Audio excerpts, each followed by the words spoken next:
And good morning and welcome back to the Windy Fire update for October 2nd. The fire is currently 91,237 acres and we're sitting at 52% contained currently. So we'll go ahead and go over an overview here, what are currently looking like. Right here at the Western Divide Highway coming around into the lower end of south of Ponderosa, containment lines continue to hold.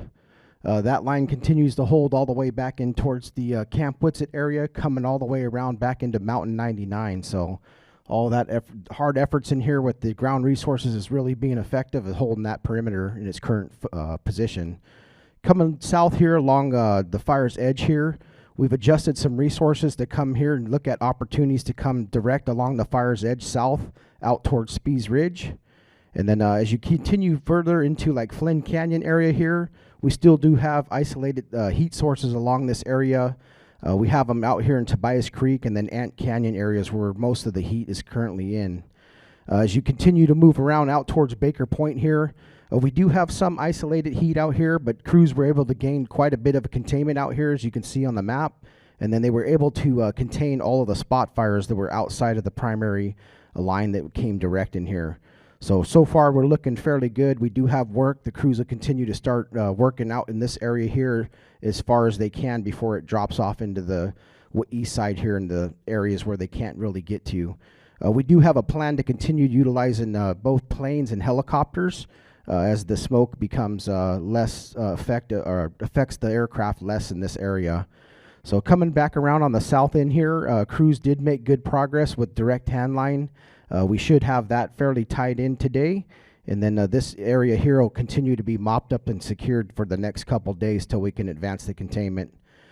Coming over here on the Sugarloaf Village area, crews continue to mop up and secure in this area, and that kind of helped trigger some of the repopulation that you've probably seen recently that's been posted on the internet there. But the communities of Posey, Idlewild, Panorama Heights, and the communities kind of out here in the southwest will be repopulated today at noon. So as you up here in Sugarloaf Sawmill, those areas directly in the fire perimeter will be closed, and that area will be opened up to residents only. The roadblock will be down here on the Jack Ranch Road and the Old State Road here. Down here, the roadblock will be remain in place. I do ask that you please adhere to the closure area with the forest and don't try to enter the fire area for residents that are being repopulated in that area. As we continue north on the fire's edge here, this section of fire here, they're still looking at trying to get that tied in today. They do have a dozer line that connects the two edges here from containment to containment, and they'll be looking at filling that in or letting the fire back towards that line that they put in there.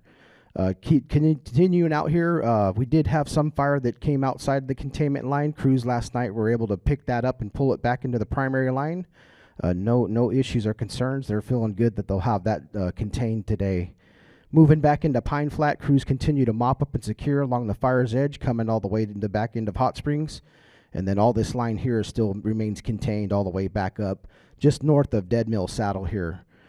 In this area here of the fire continues to have heat sources and isolated pockets of heat.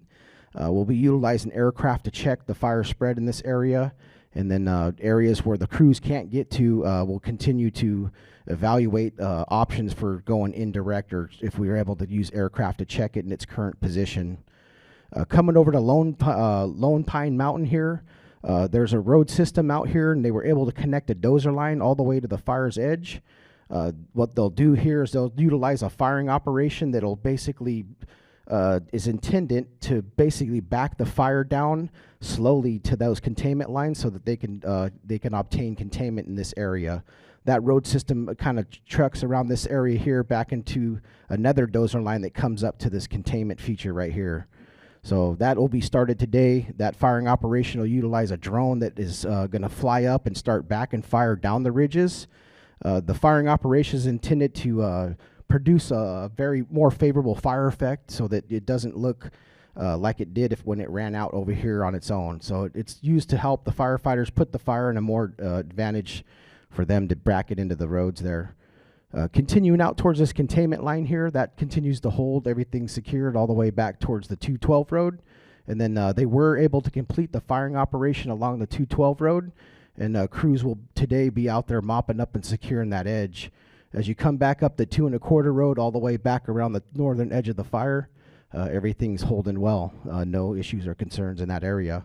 So yeah, for the repop stuff down in the west end of the fire, just want to reiterate that the Posey, Idlewild, Sugarloaf Village, and Panorama Heights will be repopulated today at noon.